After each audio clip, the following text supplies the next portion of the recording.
Will be quite a treat for you. This is me playing drums that I did for my pre-show.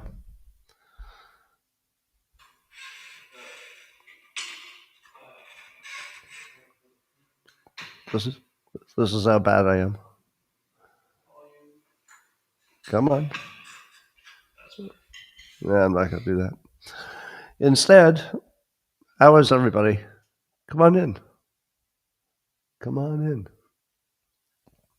Grab a chair. It's Sunday, where all the lazy podcasters are sleeping in, but you and I, we're better than that. We're so much better than that. All right, let's see if I can find this feed. What's going on here? And then I'll have all your comments. I can see them without this, but that makes them faster.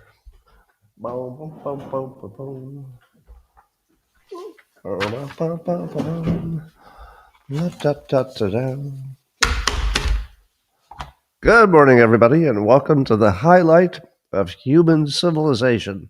It's called Coffee with Scott Adams, and you've never had a better time. But if you'd like to take a chance on elevating your experience to levels that no one can even understand with their tiny, shiny human brains, to do that, all you need is a cup or a mug or a glass, a tankard, shells, a stein, a canteen, jug, or flask, a vessel of any kind. Fill it with your favorite liquid. I like coffee. And join me now for the unparalleled pleasure, the dopamine end of the day, the thing that makes everything better. It's called the simultaneous sip. It happens now. Go.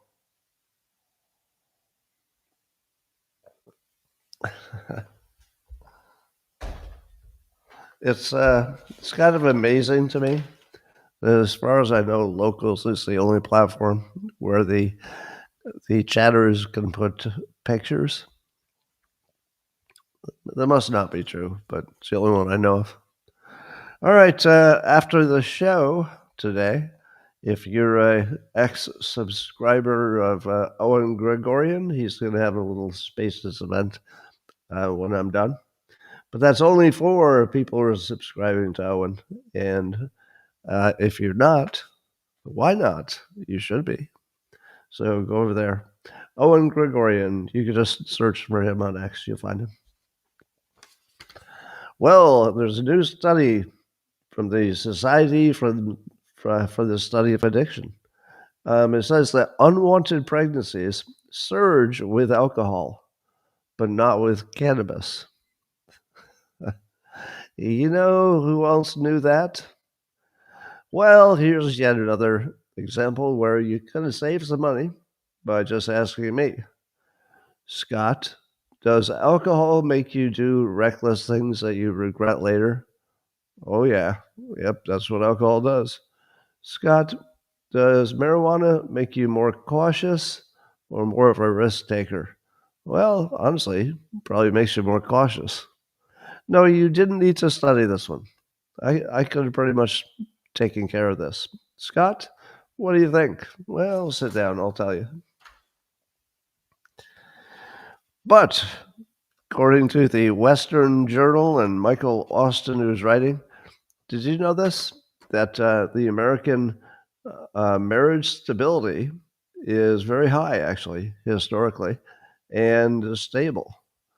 So, for reasons that we hope are good reasons, there's a lot less divorce happening in the United States. But is that good news? What would cause a stark decrease in divorces? Well, one thing that would cause that is bad economics, because the person who might want to leave says, "We can't really afford to have two lives." So I have a feeling, this is based on my own lack of research.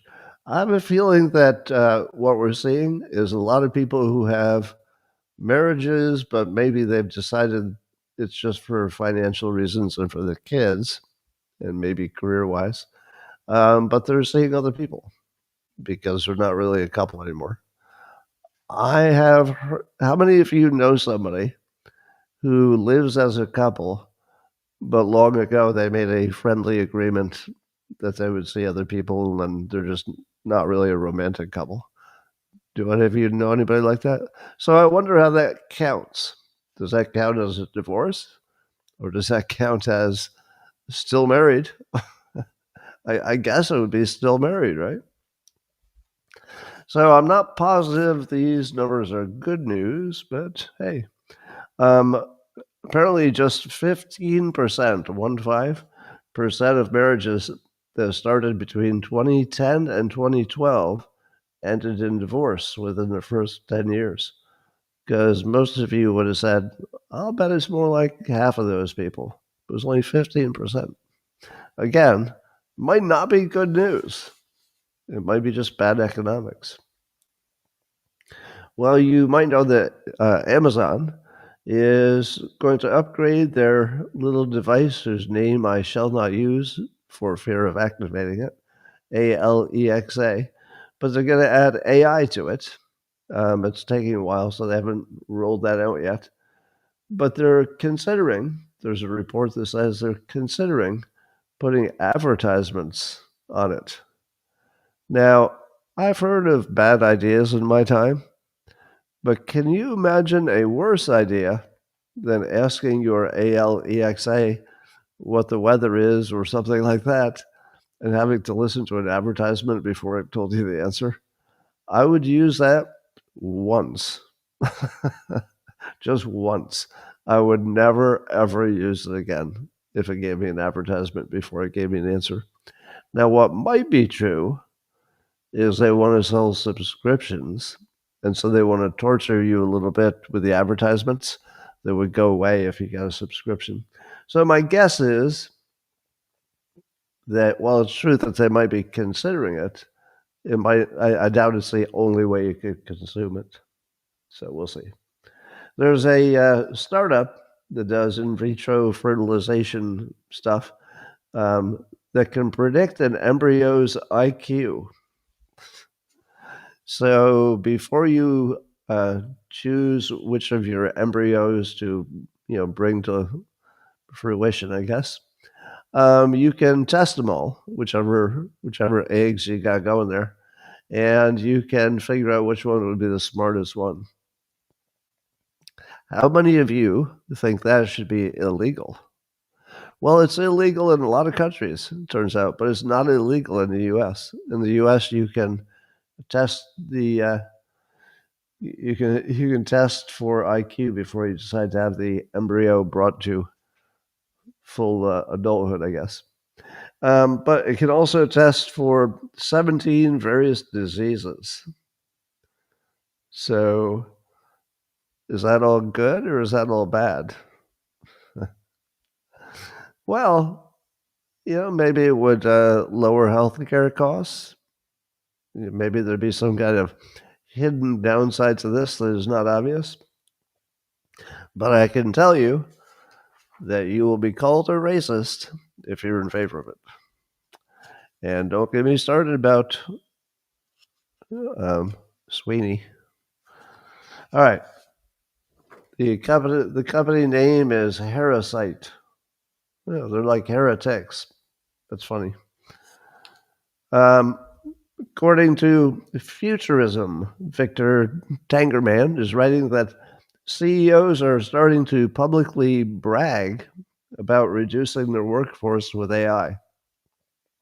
Do you all remember my prediction about how CEOs would act when they're doing downsizing? In the old days, if you downsized your staff, it would be seen by the market as, I guess things are not going so well. They had to downsize. Now, the opposite case would be if you've been around for a long time and somebody buys your company and, they're getting rid of the fat, sort of the Elon Musk buys X kind of method. So sometimes it's taken as a positive when you decrease staff. But in the era of AI, I don't believe any CEO will ever admit that they're just decreasing staff to save money and they're not doing anything to replace them because they weren't that important anyway. I feel like they'll all say, yeah, we're going to cut 10% because of, AI, AI. Yeah, yeah, we're going to use AI and cut by 10%. But they never give you examples. Now, if they said we got rid of our call centers and yeah, we're using AI to take calls, I would say, oh, well, that's probably exactly what happened. But the only company I know that did that ended up changing their mind because the AI was hallucinating too much. So they had to quickly undo what they did and go back to humans. And if you tell me that they've reduced their programming staff, their coders, because coders are more efficient with AI, I kind of doubt it. In the real world, I kind of doubt it. So anyway, to me, it sounds like just something that the CEOs will say, not something that's happening yet. At one point, it will, but I don't think it's happening yet. Well, President Trump is telling Schumer to go to hell. um, so I was trying to ignore this story in the news because it's too boring and it has to do with process. But the basic idea is that the Senate wanted to take their summer recess vacation. Probably all of them had plans, and their family had plans and expects them to be there. But there was some need to approve a whole bunch of nominees that the Democrats were holding up. So there was some kind of an agreement to stay and very quickly, vote on a whole bunch of nominees. But then Schumer said, we're not going to play along unless you give us $1 billion of funding for, we don't even know what. It was just $1 billion. And, uh, and of course, he felt like he had the upper hand because he was going to keep the Republicans from doing what they needed to do, for their family and their other obligations. So Trump said, go to hell. And he just shut down the whole process. Now, do you agree with Trump that when you get blackmailed like that, the correct response to being blackmailed is nope. And if it costs us something, well, it costs us something. But nope, we're not going to be blackmailed by, some crappy Chuck Schumer guy. All right. So that story is boring, but it's happening. One of the things that so far has impressed me about the Trump administration is, correct me if I'm wrong, but it seems they've shown a willingness to really get into a whole bunch of issues that are maybe not sexy, but really, really important to get fixed. One of them is cleaning up the voter rolls in all the states, because there's a lot of suspicion among mostly Republicans that the voter rolls have a bunch of dead people on them, and somehow that's helping Democrats win. I don't believe that that's a proven fact, but if half the country is worried that that's the case, you need to fix that. And I'm sure there's some problem. I don't know what the problem is, but certainly there's some problems there. So the Department of Justice, according to Just the News, John Solomon is going to do this in all the states. So here's my question. What happens if cleaning up the voter rolls makes a difference in all the races? And then on top of that, what happens if there's some redistricting that happens, gerrymandering, and that makes a difference? I didn't love it when the Democrats found clever process ways to win. And I suppose you could say this is just a way to, make it even or take away their advantage or something. But I don't love the fact that our system is so obviously not about who voted for what. It's almost entirely whose process was used. So if you don't redistrict, you get one answer. If you do, you get the other. voting somewhat irrelevant, weirdly. Um, the According to the post-millennial, the federal government now, thanks to the Justice Department removing a barrier, can conduct merit-based hiring. Now, doesn't that sound like a joke? Let me say that again. And just imagine that I had to tell you this, and it's 2025, that the federal government of the United States has now the ability to do merit-based hiring. Now, I think what this referred to is the ability to give people a test and say, "Here's the test. If you pass this test, we can hire you." In the Carter administration, I guess that kind of thing was removed because it was racist. Can you believe that for years our government has been run without a merit test? We're just hiring people because of what they look like. It kind of looks like that, doesn't it? If you had to ask yourself what went wrong, how did we get to this place? Well, maybe it has to do with decades and decades of not being able to check people's merit before hiring them. But we got the race right, I guess. So Harmeet Dillon's all over that. But that's another example of Republicans fixing stuff under the hood. Not really sexy stuff, but stuff that really did need to get done. And then Governor DeSantis, is bragging that Florida, his state, is the first state to eliminate DEI from their public university system. How would you like to be working in the DEI industry when the current government of the United States and several of the governors of big states have declared that the thing you're doing should be illegal? It's so bad, it needs to be against the law. And it is. It is against the law. But just imagine you're working in some blue state and some organization that hasn't yet been targeted by Trump. And it's your job to do something which has been determined to be illegal in the United States. And there are probably 1 million people whose business card have on it the equivalent of "I'm a money launderer" or "I'm a drug dealer," "I'm a DEI professional." Kind of all the same. These are job titles for criminals, and there are probably 1 million of them in the United States.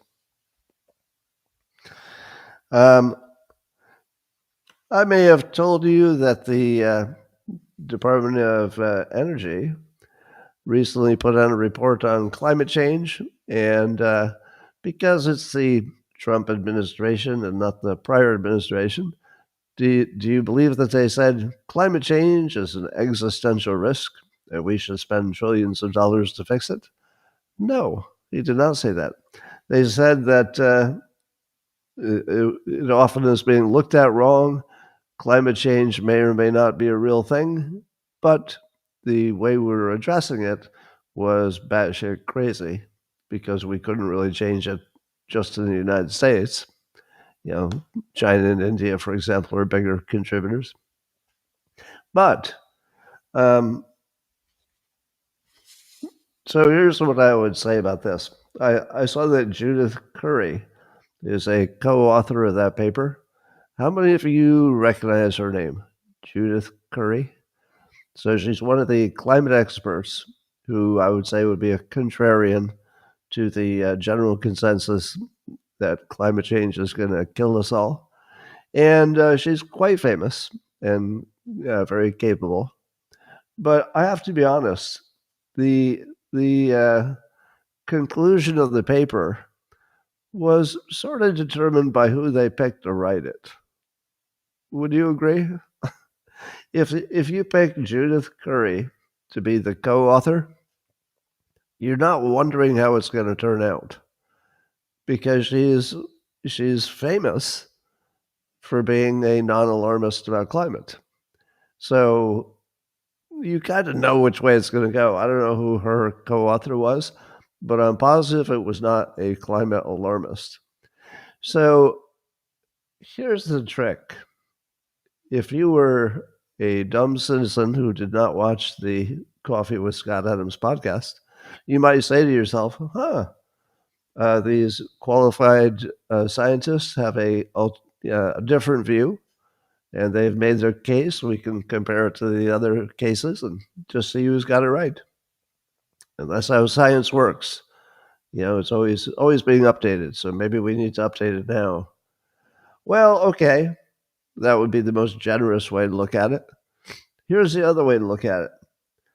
Whoever decided who the co-authors would be also decided the science because they knew damn well that the co-authors were going to be the non-alarmists. So, of course, that's what they got. Now, I happen to think that Judith Curry is one of the more credible, useful people in the entire industry. So this isn't about her. And I'm completely on the same page with her, but I'm not an expert. I just think her argument is stronger than the argument that she's going against. Well, so now do you see a pattern emerging? That our leaders are not so much selected by the voters as they are selected by whoever it is that redistricted and played with the rules of the election. And then our science, in this case, is being determined by somebody who picked the co-authors. So, we just have this weird belief that voters are voting for things and science is running in this unbiased way. Nothing like that's happening. Not even a little bit. Everything is rigged one way or the other. Now, in this case, I like the way it was rigged. So normally I'm not supposed to bitch about it, right? If things are rigged in your direction, where you get what you want, the tradition is you're supposed to just shut up and go, but don't use words. Don't be like me. So poor Bill Maher. There are once again lots of Bill Maher's TV show clips going around today and yesterday. And poor bastard. He's watched all the coverage of the Russia collusion hoax being determined to be completely a hoax, and he's not convinced. He still thinks it's real. That there was Russia collusion and that it was proven and it's obvious. That's Bill Maher. His job is to talk about the news. That's his job. And then he ran a clip to make his case. Now, keep in mind, this is obviously his strongest argument because he only showed one thing. It doesn't mean there is only one part of his argument, but he would obviously not show the weak part of his argument if he's only going to show one thing. So he shows a clip of Trump as president, and he was at maybe Helsinki, and he was at the podium, and nearby Putin, who was also at the podium, and there was a group of reporters asking them questions. And I'll paraphrase, but one of them asked Putin, did you want Trump to win the election, and did you do anything to make that happen? And Putin said, at least the interpreter said he said, yes. So that's Bill Maher's proof that not only did Russia help Trump, but he's just admitted it in a speech in public with cameras rolling. And he knew he was doing it. Bill, let me explain what you're saying. This is cognitive dissonance. If you were not deeply in some kind of weird TDS bubble, do you think you would see that the same way? Do you think you would have imagined that Putin would say, oh, yeah, I totally influenced your elections? And he'd say it standing next to the president, Trump, And he would say it while the cameras are rolling. And when he needed the United States to sort of like him so they could get what he wanted, it didn't work out. But do you really think? Here's what I think happened. It was a two-part question. Did you want Trump to win? And then secondly, did you help him win? Putin says yes to the first part. Now, is it true that Putin wanted Trump to win? Who knows? But what is the correct answer? The correct answer, if you're Putin, is, oh, yeah, totally, I want him to win. Because you're going to be working with that guy. So, of course, he's going to blow smoke up his pant leg. Oh, yeah, we totally wanted Trump to win. We're so glad. And Bill Maher thinks that none of the prosecutors or none of the people looking into it use that clip as any part of the evidentiary, path. There's nobody in the Department of Justice or the FBI use that clip to make their case that Trump was part of the Russia collusion hoax. Bill Maher had to go find his own clip and make his own case for Russia collusion and act like nobody else had noticed. That borders on just terrible mental illness. Now, it is mental illness, it's TDS, and I don't say that in a looking down my nose kind of way, because obviously human beings are easily hypnotized by this kind of thing, and he's no exception. No matter how smart and well-informed you are, it doesn't protect you at all, not even a little bit, from cognitive dissonance. Cognitive dissonance is completely unrelated to IQ and knowledge. Yeah, that's a good example because he's smart and he's knowledgeable. But it didn't seem even a little bit weird to him to go find his own evidence after all the looking into it from the FBI and the DOJ. He just thought, well, they probably missed this video. And then it gets worse. He kind of changes the topic to, well, the Russia collusion hoax certainly wasn't as bad as January 6th insurrection. He still thinks January 6th was an insurrection where the Republicans forgot to bring guns.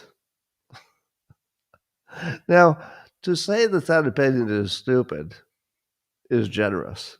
It's really just mental illness because there's nobody in the world who really believes Republicans try to overthrow a country and leave their guns home. Nobody thinks that. Moreover, as I've said many times, have you ever seen any news program, left or right, so this includes you, Fox News, interviewing people who were arrested on January 6th and saying to them, why were you there protesting? Did you believe that Trump had lost fair and square, but you wanted to overthrow the country with an insurrection and put him in anyway? Or did you think that it was obvious that the election had just been rigged right in front of you because of the weird pattern of the voting, which everybody had seen by then, I think, and that you were there to make sure an insurrection hadn't just happened? So it was the opposite of an insurrection. It was trying to make sure that one hadn't happened right in front of them. And so they were willing to march in the Capitol to slow things down to find out. Now, the January 6th hoax, and I call it a hoax, well, it was a hoax. There was 100% chance that's just a hoax. It's sort of like the Charlottesville event. There's nothing you could tell me that would make me think that happened organically. Nothing. That was so obviously an anti-Trump op that worked really well, by the way. It was genius. They still use it. They still act like it hasn't been debunked. Dolly says it's obvious that Maher is a serious alcoholic. Well, I don't know about that, but I've listened to him on Club Random, his podcasty thing, and I believe he does say he likes to drink a lot.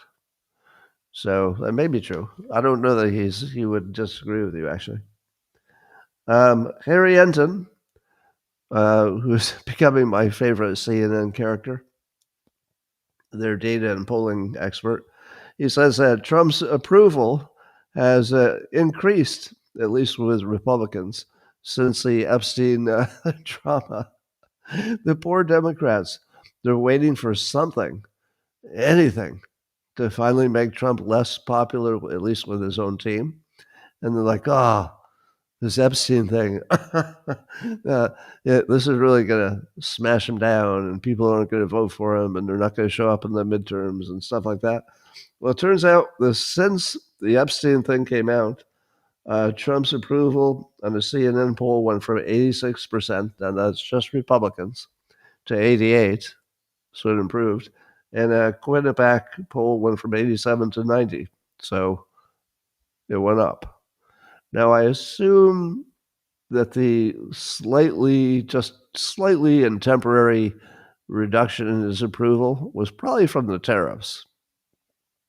But now that the tariffs appear to be at least maybe successful, if the only factor is Epstein, I don't see people, and of course people are still waiting to see if there's more coming out. So it's not like we think nothing more is coming out. So maybe people are just wait and see. All right, my state, California, is starting to have a disturbing pattern. Now, I didn't see this on a news site, but I saw it on a social media site. It said that Sacramento, California School Board, the entire board just resigned after they audited and found that 180 million of taxpayer fraud. This is the Sacramento, California School Board. $180 million of taxpayer fraud. Apparently, they had fake classrooms they were giving money to, and fake entities and fake projects. $180 million. Now, have I ever mentioned? Of course, I have. That wherever there's complexity and a lot of people working and a lot of money, and time has gone by, and it's always corrupt every time. So you could have asked me when the Sacramento, California School Board was first formed, whenever they got access to deciding where money went, you could have called me up and say, Scott, do you think that there'll be massive fraud that comes out of this? And I'll ask a few questions. I go, okay, is it going to be a complex organization with lots of moving parts? Yes. Will they be assigning money to lots of different places and nobody's going to be checking? Yes. And will they be able to give that money to their cronies and people who donate to their whatever they do and whatever? Yes. And the answer would be yes. There was 100% chance that was going to go corrupt. So, California, do you see the pattern? If you give a lot of money to any complicated entity in California, they will form subcommittees and subcommittees and give it to NGOs and fake entities and their cousins, and it'll all just disappear. And then later, somebody will audit it and say, I don't know, we can't find it. So here's one of my favorite categories for the podcast is when Democrats are insulting other Democrats, which we're seeing a lot lately. So Harry Enton, going back to him on CNN, was not buying Kamala Harris's explanation that she didn't want to be part of a broken system and she was going to apply her leadership outside of government. Her leadership? What exactly has she ever led? She led the Democratic Party to complete destruction. I would hate to be led that way. Anyway, Harry Enton says he doesn't believe any of that, basically. So he's mocking her for obviously lying. Really, that's the real reason is her poll numbers are terrible. There was a good chance she wouldn't win anything, and so it's all bullshit. And then I see a headline on X, the Post Millennial was writing about this, that Tish James, she's the Attorney General in New York State, um, she's suing Trump to allow child sex changes in New York because I guess they got banned by executive order. Now, are you having the same impression I am when you see this headline? Tish James sues Trump to allow child sex changes in New York. Doesn't it feel like that couldn't possibly be 2025? Doesn't that feel like something from the old and stupid past? It just doesn't even seem like it's real. Like, really? Are we still talking about that? And she's decided that of all the things she could spend her time on, she wants to spend her time on, uh, being a prominent Democrat anti-Trumper who wants child sex changes by surgery. Unbelievable. Someone needs to talk to her and say, we Democrats would like to win another election someday beyond New York City. Even Senator John Fetterman says that Trump's trade war is going well. And he he referred to Bill Maher as his oracle for his party. They really need a better oracle.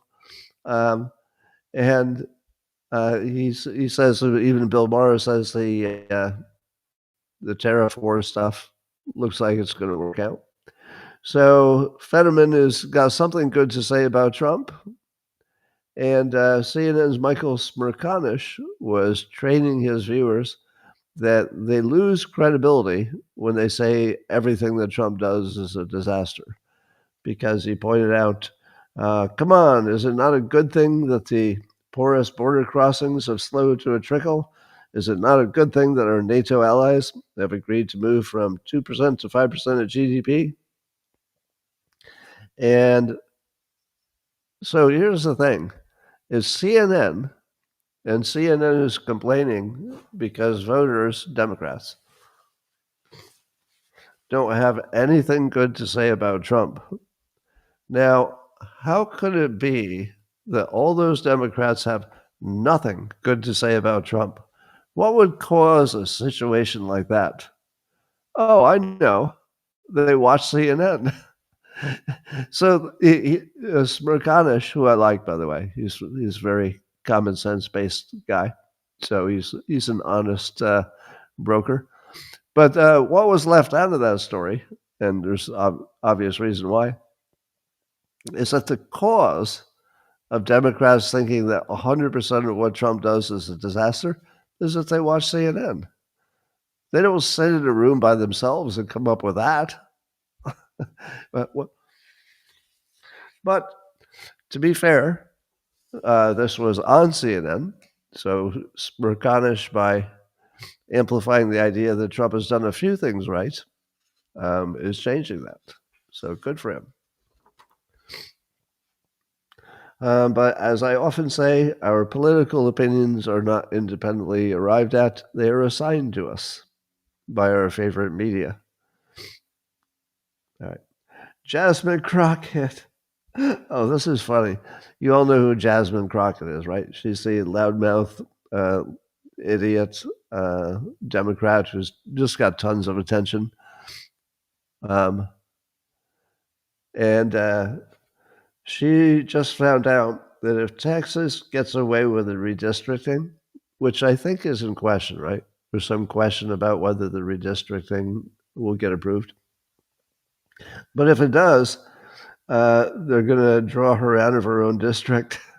So they're basically going to redraw the map so that she wouldn't have a chance of getting reelected, or that she just doesn't even exist. They wouldn't need her next time. So this would be an example of the squeaky wheel getting greased, because she was the squeakiest wheel. So Texas decided to grease her, and they're going to grease her good. They're greasing her hard. So I don't know if this is really happening, but to me it would be hilarious if she spent all of her time trying to get the highest profile she possibly could, and then Texas. I have this. Hold on. I have this image in my head. God damn it! Really? I don't have a single pen. All right, I have to use something. I'll pretend is a pen. Uh, I have this image of somebody in Texas saying, "So, Jasmine, what's your address?" Apparently, they did call her to confirm her address, which is even funnier. I guess they called everybody to confirm their address, the representatives, but they called her to confirm her address. And now I just have this image in my head of somebody in Texas saying, "Oh, all right, there's your house. All right, well, and you're gone." So she spends all this energy to become this high profile person in the Democratic Party, and she did a great job of getting attention. And then there's somebody in Texas who just draws a circle around her house with a pencil and makes her go away. Now remember, I was saying earlier that if the rigged system goes your way, you don't feel like it's rigged. You just think it's funny. Well, like I'm literally laughing at it, but it's because it got rigged in my favor. I wanted that to happen. Now I don't know that it will happen. It's not a done deal by any stretch. But I should pause and say I'm not really in favor of a bunch of redistricting gerrymandering. Both sides do it, but is that ideal? Not really. But this time it might work in my favor, maybe.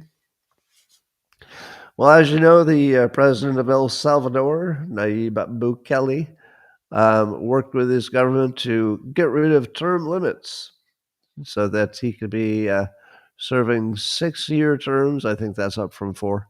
And he could be reelected as indefinitely if that's what the people want. Now, people complained and called him a dictator for getting rid of the term limits. But he has an argument on his side, which isn't bad. So here's his argument that he posted. Um, he said 90% of developed countries allow the indefinite re-election of their head of government. Did you know that? Did you know that 90% of developed countries allow their leader to just keep running and as long as they get reelected? And no one bats an eye, he says. But when a small, poor country like El Salvador tries to do the same, suddenly it's the end of democracy. Of course, they'll rush to point out that a parliamentary system isn't the same as a presidential one. So most of those other countries he's talking about are a different system. So if the party gets elected, then they pick their leader, so they can keep picking the same one if they want. A parliamentary system isn't the same as a presidential one, they'll say, as if that technicality justifies the double standard. Is it a technicality? I suppose he's right. But let's be honest, that's just a pretext. What do people really mean? Well, because if El Salvador declared itself a parliamentary monarchy with the exact same rules as the UK, Spain, or Denmark, they still wouldn't support it. In fact, they would go ballistic if that happened. Why? Because the problem isn't the system. It's the fact that a poor country dares to act like a sovereign one. Sovereign is not the opposite of poor, so I don't know. You're not supposed to do what they do. You're supposed to do what you're told, and you're expected to stay in your lane. I feel like he's completely wrong with that argument. Do you believe that there's anybody who's criticizing him who is thinking, oh, that's not something a small, poor country can do? Literally not one person probably had that thought. And he's arguing it like we all know it. Uses phrases like it's the fact. See, that's how you know somebody's lying. Democrats do this all the time. He goes, because the problem isn't the system, it's the fact that a poor country dares to act like a sovereign one. They would go ballistic. Basically, all these, it's just crazy shit. So I have to admit, um, he's got a reasonable argument that most of the big countries allow indefinite elections. However, his argument for why it should be okay and why they're against him is obviously a lie. Yeah, it's just a lie. And I haven't seen him lie in a way that was everybody could tell was a lie. So this is sort of disappointing. You know, he's such a capable leader and a friend of the United States. So I want to like him, but what's up with this? I mean, this is just crazy shit. So we'll see.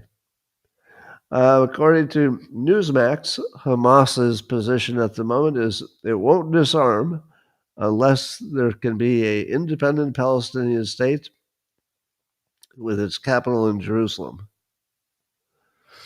Who is advising Hamas? If it's AI, they really need to get a better AI because they're starting to remind me of that knight in Monty Python. Is it Monty Python and the Holy Grail?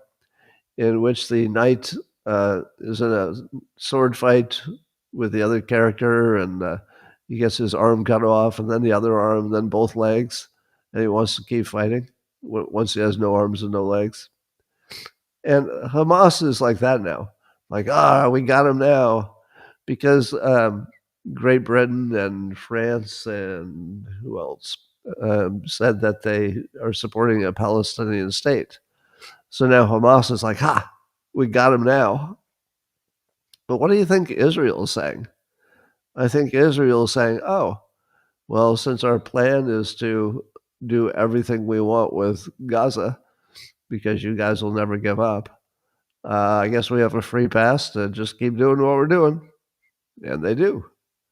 So, Hamas, you really need better advisors, because I'll tell you the one thing that is not going to happen in any world, not even a chance, is them getting an independent Palestinian state as a reward for taking all the hostages and killing all those people. There is not the slightest chance, not the slightest, tiniest little chance that Israel is going to reward them for taking hostages. That's just not going to happen. But anyway, there's Spunky, just like that Monty Python knight. Apparently, India, at one point, Trump thought that maybe India was going to start buying less Russian oil. But a source in India is saying that's not true. They're going to be buying all kinds of Russian oil. So just hold this in your mind for a second, all right? Because there's a story that comes after this where this is important.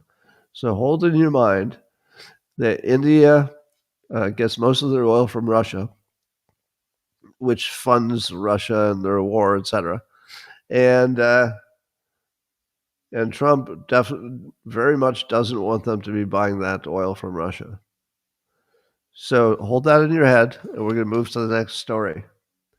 A drone attack by Ukraine that was 500 miles past the front lines of battle into Russia. They sent a drone attack 500 miles into Russia that blew up a Russian oil refinery. So I'm starting to wonder.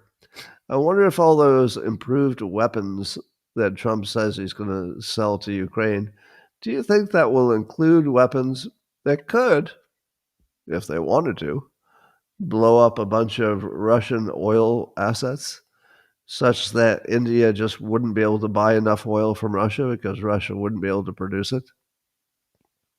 Is that coming? Because it feels like that would probably cross some line. But I also thought that when their pipeline got blown up. If it's possible to blow up their pipeline, what else can you blow up and get away with it? So maybe India has some surprises coming, and Russia too. We'll see. Uh, Tesla got slapped with, according to Just the News, a $243 million in damages lawsuit because I guess early on their car hit a couple and killed them. It was in self-driving mode, but it was in supervised self-driving mode, and the driver already admitted he was using his phone and wasn't paying attention. So that's before anybody was supposed to not pay attention, and they still lost. So the guy driving the car had already admitted he was 100% liable because he knew. He knew the car was supposed to be supervised and the technology was new, but he didn't do it. And then two people died. And still, Tesla loses and is liable for $243 million. Amazing. Did you know that the price of beef, I don't eat beef, so I didn't know this, is way up? Did you all know that? That the price of beef is way up? And I guess there are fewer cows, or at least beef cows, and it's not going to correct itself for at least a year or so, depending on weather and cows and stuff like that. All right. Well, enjoy your beef if you can afford it. And Russia has a plan to start a human trial for an mRNA-based cancer vaccine that would be not really a vaccine. It would be to treat people for their specific kind of cancer. So they would modify each vaccine for each person. And they're looking for volunteers, and they're going to run this thing in 2025. So you know what I say. Hurry up. Hurry up. Maybe it works. You never know. I believe that the U.S. was looking at the exact same thing, an mRNA platform vaccine that wasn't really a vaccine, just was modified to treat a specific person.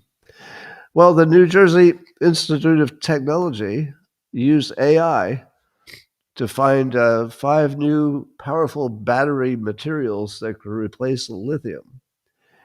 Now, I don't know if this is real because we're at that period in history where people know they can get attention by saying AI made the difference. Oh, we needed the AI. We never could have done this without the AI. But allegedly, they used the AI to look through a gazillion alternatives for materials, and it came up with some that are very promising. So we may be close to the point where you just don't need the rare earth minerals so much. AI will just figure out how to do it without them. Maybe. You never know. All right, that's all I had to talk about today, ladies and gentlemen. I'll remind you that if you're a subscriber to Owen Gregorian on X, that he's got a spaces in a few minutes, but just for his subscribers. So if you don't subscribe to him, you should on X, and you'll love these spaces. All right. AI clone experiment stand in for him as a podcast. Really? Is that true? I'm just reading this. The Rubin Report has an AI clone experiment standing in for him on his podcast for August. He always takes August off. Huh. I'm pretty sure that's not going to work. So, I looked into cloning myself, but the hallucination factor is through the roof. I suppose if a human edited it to get rid of the hallucinations, maybe. So I'll watch. All right. I'm going to talk privately to the beloved subscribers of Locals, and that'll happen in 30 seconds. The rest of you, thanks for joining. See you same time tomorrow, same place.